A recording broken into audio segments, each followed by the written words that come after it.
আমি father Lincoln Costa, সহকারী পাল পুরোহিত, সবাই বটতলা ধর্মপল্লী।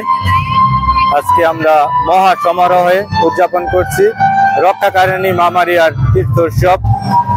এই উৎসবটি 1972 সাল থেকে পালিত হয়ে আসছে এবং এই উৎসব পালনে একটা লম্বা ইতিহাস আছে এবং আমাদের এই অঞ্চলে ভক্ত সাধারণের যে জীবনযাত্রা থেকে শুরু করে তাদের সামাজিক এবং সব দিকে আধ্যাত্মিক সব দিকে তাদের অনেক একটা অনুপ্রেরণা আছে কাজ করে।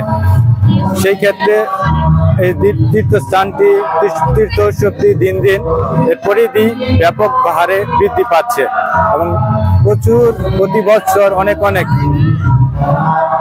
তীর্থার্থী যারা রক্ষাকারিণী মা মারিয়ার কাছে মানত করেন এবং তারা প্রার্থনা করেন, তারা প্রতি বছর এই উৎসবটি মহা সমারোহে ধর্ম বর্ণ নির্বিশেষে সবাই আসেন, এখানে অংশগ্রহণ করেন এবং আনন্দের সহিত অংশগ্রহণ করেন। সবাইকে ধন্যবাদ।